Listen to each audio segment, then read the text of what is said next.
What's up, guys? So after I made a video about Lapu yesterday, a lot of people requested that I do Yuzhong next. I said in that video that Yuzhong is harder to use than Lapu, so you really want to see me struggle, huh? But fine. Even though I have a hard time using him since many of you requested it, I'll do it. But can you do me a favor too? Hit that subscribe button if you haven't yet, because my goal is to reach 40k subs before the year ends. Also, tell your friends, families, and your entire clan to subscribe. Just kidding, don't do that. I'd actually prefer having an active viewer who isn't subscribed, rather than someone who's subscribed but doesn't watch. If you're the one who decides to subscribe, I would be so grateful for that. Yuzhong and Lapu are two of the best fighters right now, but I'd prefer Lapu since he's easier to use. Although their strength is almost equal, Yuzhong wins if no one uses their ultimate. But even with ultimates, I'd say Yuzhong still has a slight advantage.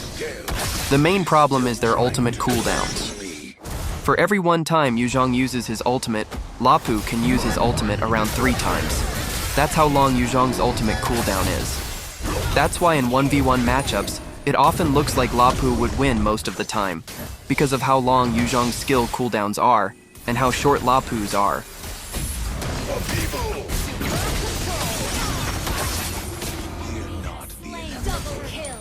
Yuzhong's ultimate has the longest cooldown in MLBB right now, unless Valentina copies it.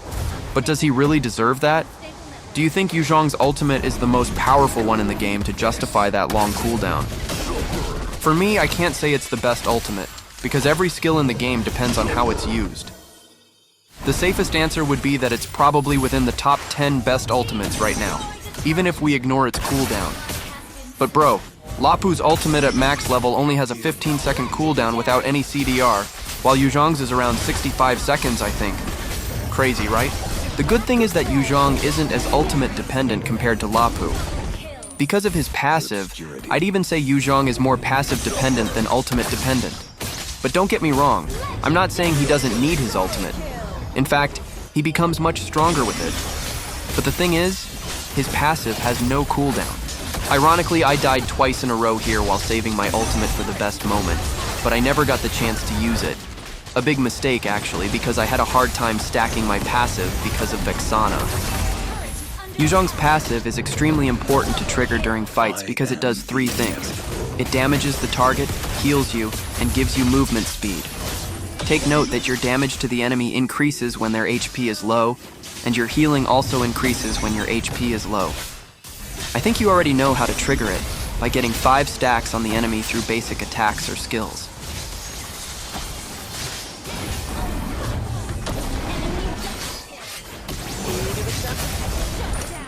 If you noticed, our marksman has been frozen in the base for a while now.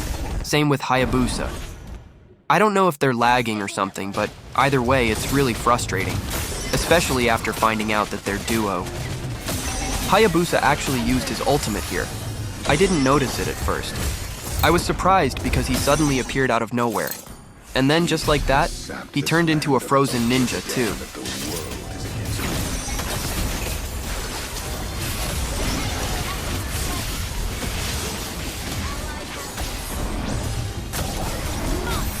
It was really crazy here. I actually got scared. Even my balls were shaking. Beatrix went for a side push, and even though Claude was there, he was still frozen so he couldn't defend. I thought Beatrix was going to end the game, but good thing Nova managed to recall in time.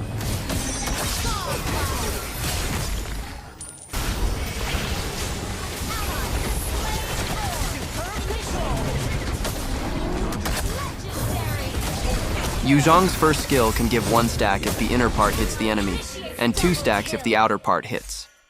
His second skill is even easier for stacking because when you hit multiple targets, you get multiple stacks.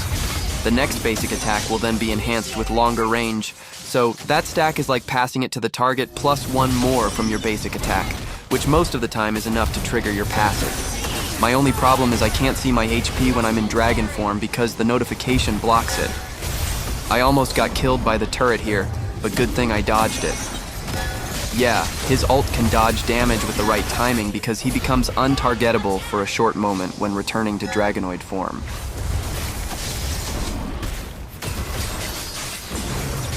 And once your passive is triggered, just keep hitting the enemies. Don't stop, because that's the best part. Your passive will keep triggering as long as the enemy still has stacks. If you stack 5 on the target, it will consume 1 stack every 0.4 seconds. And while that's happening, you can keep adding more stacks. Let's say you stack 4 again. That means your passive will continue as long as the enemy's stacks haven't reached 0.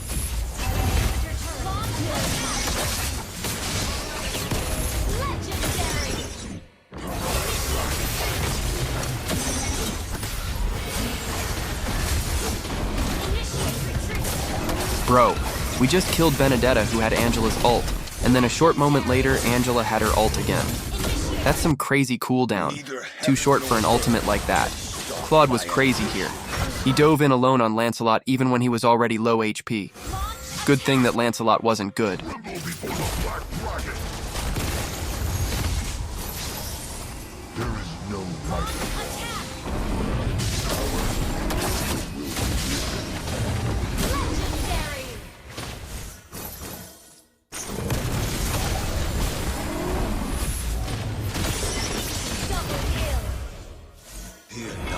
There were only 2 enemies left here, and somehow I still wanted to recall, but I changed my mind right away.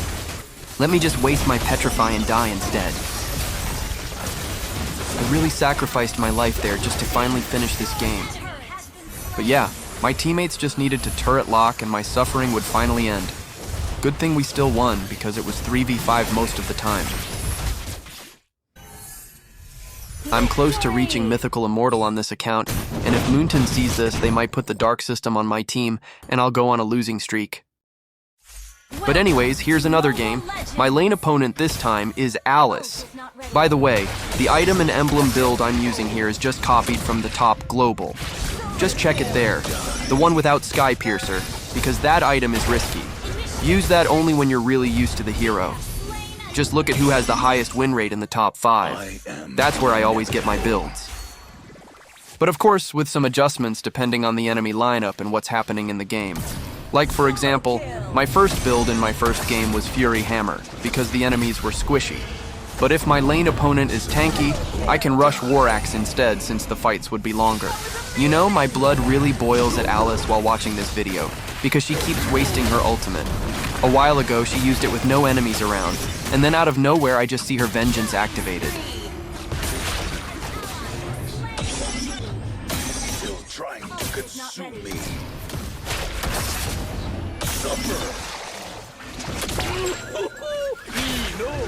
Yuzhong is actually a good counter to Alice, if you didn't know. Alice needs to go in and stay close to the enemy, and that's also what Yuzhong wants. But Yuzhong has the advantage in that situation.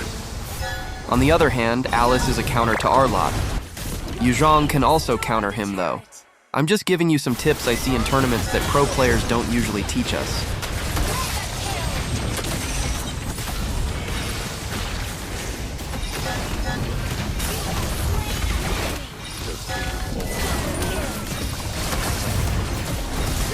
I accidentally got a maniac here. I didn't even know what I was doing, and I just relied on toughness and courage once I had my ultimate and my skills were available.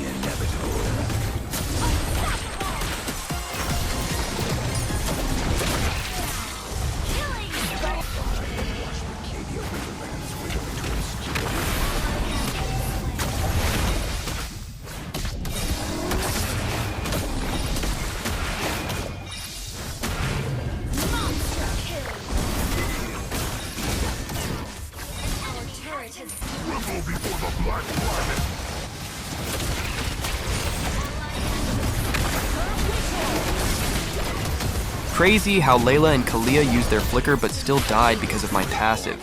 They just wasted their battle spells, and that's the good thing about Yuzhong. But yeah, I also died here.